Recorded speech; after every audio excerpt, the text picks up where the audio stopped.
22nd of May and it's snowing. You're John. I'm Dave.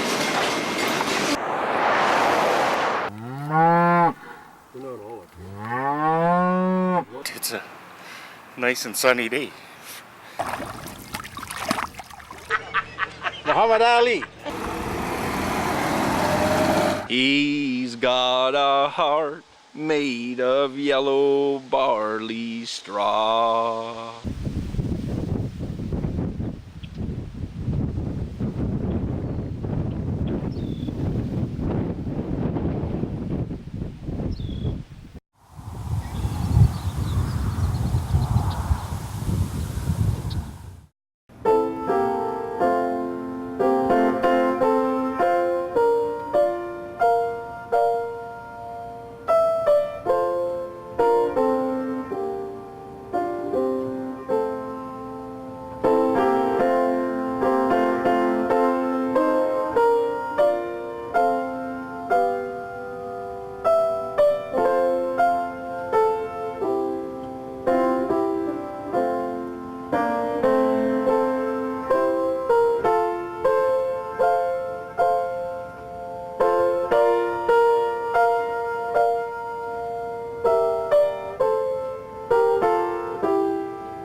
Hi, I'm John. And I'm Dave. And we're the Hardware Guys.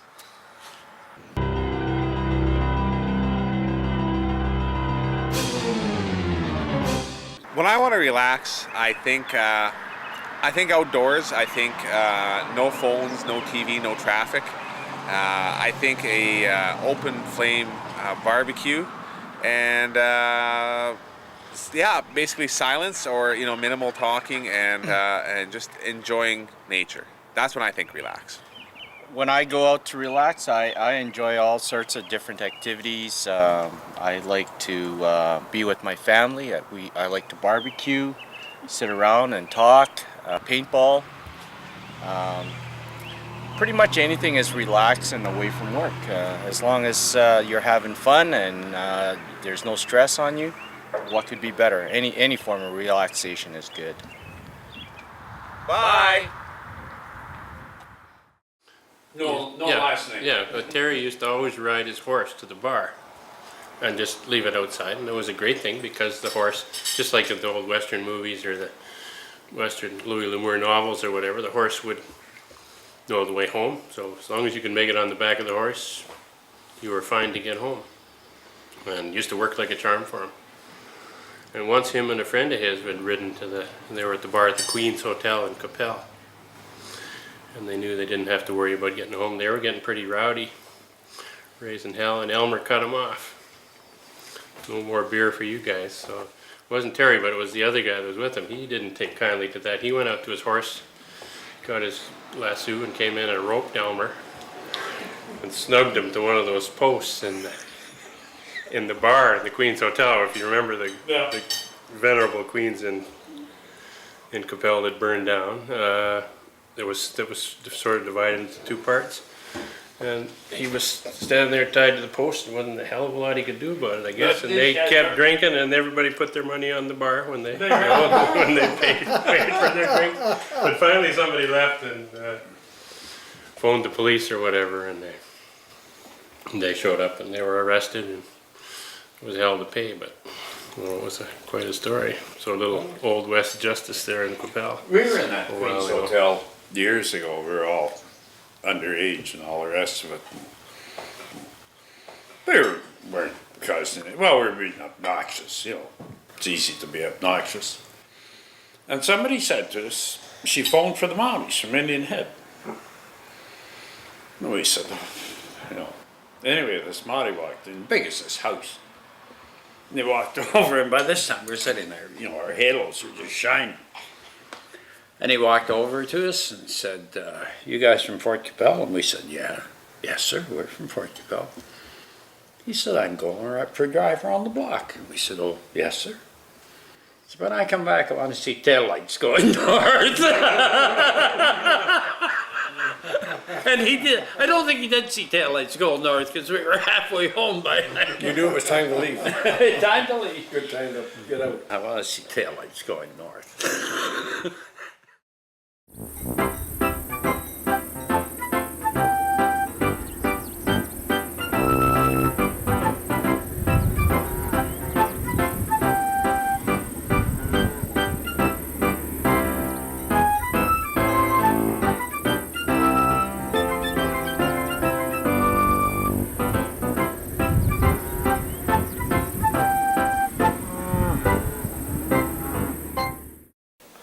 Well, my granddad moved in here in 1927.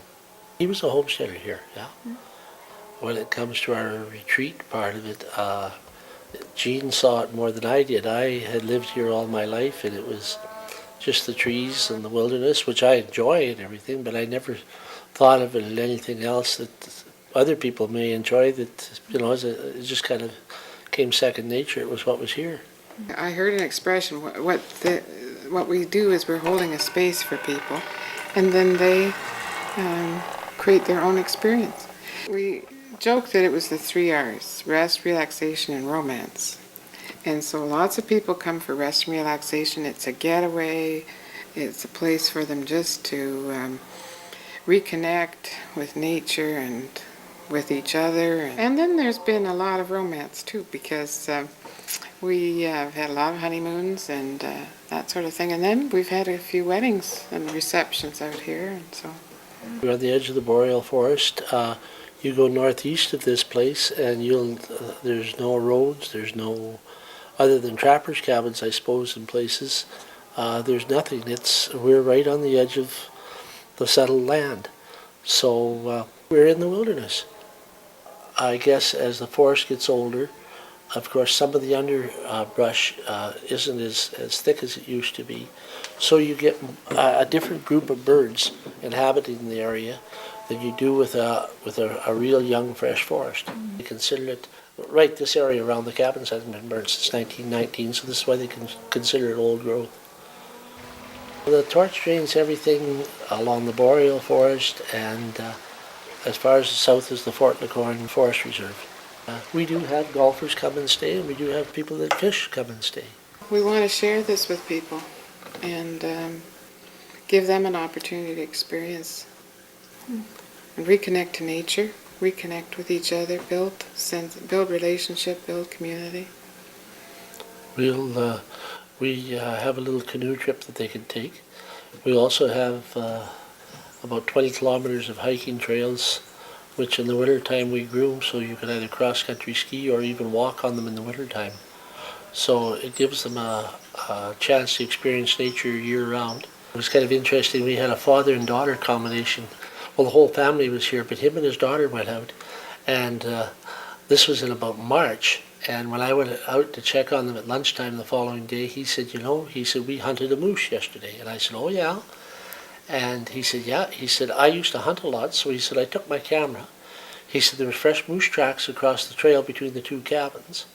And he said, my daughter and I spent all day crisscrossing and walking the different trails. And he said, about 3 o'clock, the moose walked out in front of us and we got a picture of it. So he said, actually, in all the hunting he'd done, he said that was the most fun he'd ever had hunting, was hunting with a camera and his daughter getting the experience of catching up to a moose.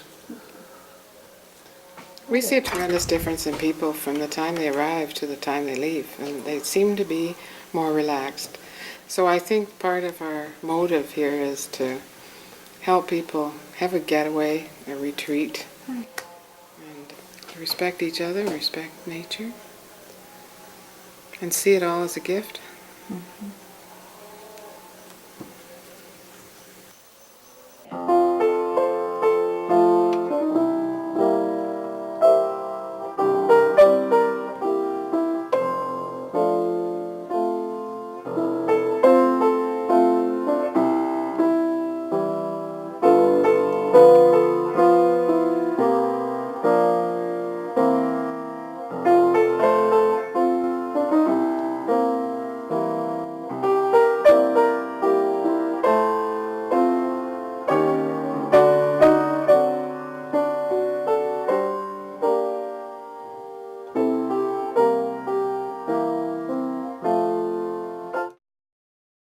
I'm Samantha Jenin from Markdale. I've come all the way to Saskatchewan to meet all the regulars and irregulars on Life Without Borders, and I'm going to give the traffic report. And if you turn around, that's the Gibsons. Isn't that great?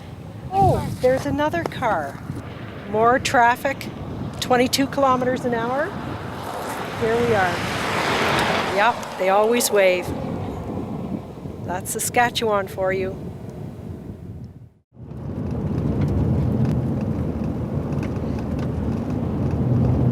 Where did we park? Oh, I see it. I guess we should, figure out how to park a little bit closer. If I'm not good at my dishes. We're looking for bargains in Belcarris this morning. It's a community garage sale.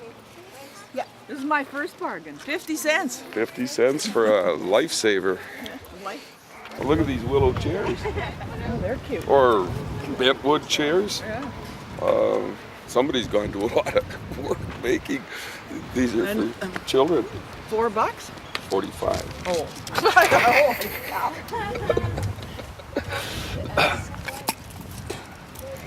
Behind every successful man stands a woman who couldn't be more surprised. Right. I don't think I like that.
But I'm from a small town. I'm from Sunningdale. Where's that? It's by North Battleford. Oh. So I'm from the river country. I wouldn't mind moving out to the country again.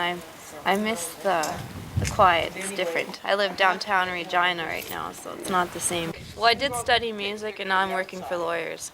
Pays better. It's much more stressful. I'm a piano player, so if I taught piano lessons, and got enough people, I could probably do quite well. But I came to a point where I wasn't really enjoying it anymore. And decided I need to take a step back and try something different. And I had admin experience in different other student jobs, and so got a job at a law firm. Got a Bachelor of Music and Composition, and I started my master's and thought, why am I paying money to do something I don't like anymore? And got out, and I was going to be a professor, so maybe someday. And I'm dressed up because it's winter today. It's not that cold. This is my third jacket I have on. I have 3 on. It's not that cold. And look, I can put my hood up. There you go. It's May in Saskatchewan. What did you wear yesterday? Well, I wasn't quite as bundled up yesterday. Well, you shouldn't have been. It was hot. It was summer yesterday, and it's winter today, so. It was hot. Yeah, I bought them especially for this weekend. I was feeling good about this weekend being warm. I didn't even bring out socks. I can't say I've worn a parka and flip-flops before. We used to call them thongs, but now thongs mean something different. You have to do something exciting when you come out to Belcarris, so So it is rather exciting. Hi, I'm Ann Davis, and you're in my kitchen today. Yes, I haven't got them all finished yet, but I've lined the drawers with these. You can just wipe it up. It's just a MacTac sort of thing. It really makes a nice job. The beauty of it is they just roll out, and I can get down right to the bottom, whereas I have a trouble getting to the floor and things. But I have the dividers here so that you can divide the gadgets and the cutlery and things. You know, and even the heavy pots just roll out.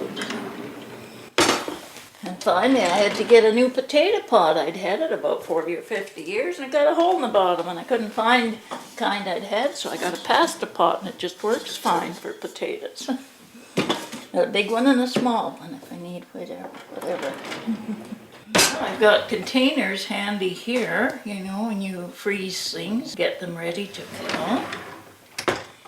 And here I've got small appliances. I've got an apple peeler and core. I've got a knife sharpener, an electric knife, a small beater, and a shredder, a slicer, and a waffle iron all sit in here. And this is a good old-fashioned cast iron fry pan. I need them occasionally.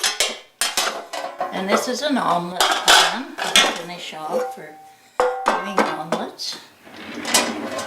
And here I've got a crock pot and an extra kettle and some casseroles. Okay, that's great. Okay, bye for now. Oh, this picking partner of Mum's and Mum used to go picking berries and they weren't afraid of bears and they just darn well picked.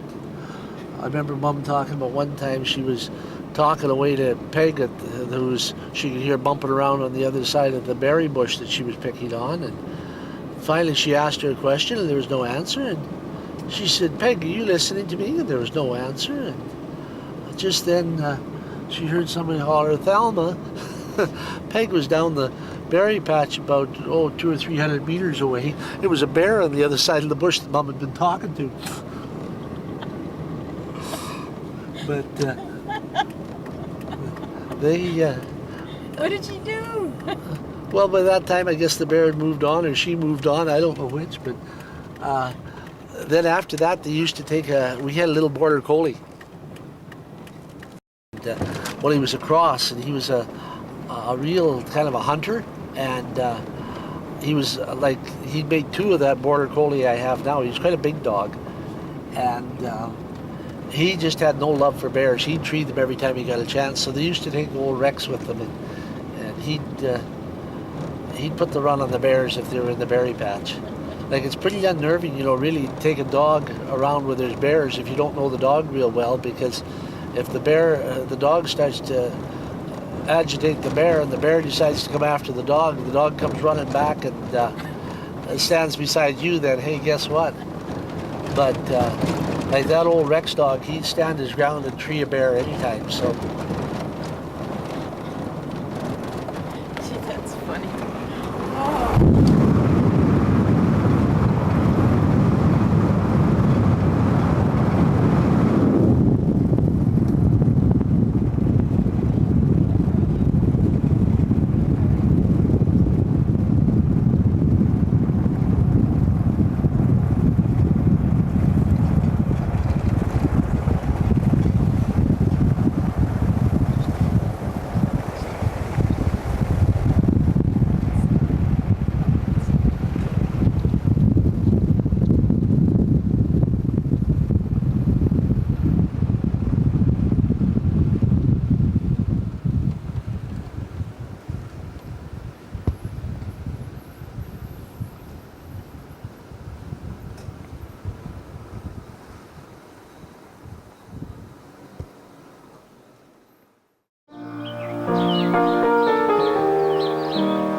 Morning, Don. How are you doing? Not bad.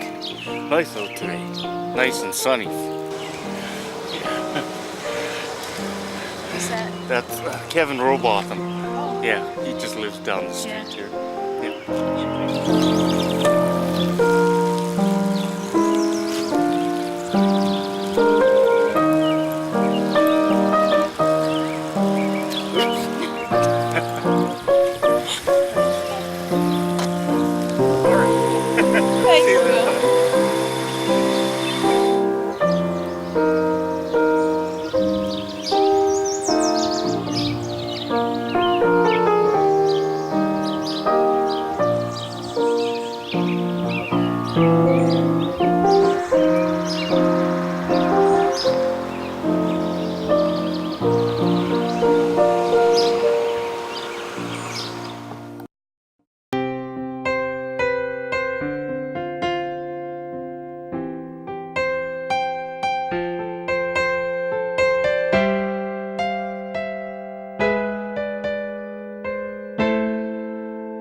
Bye.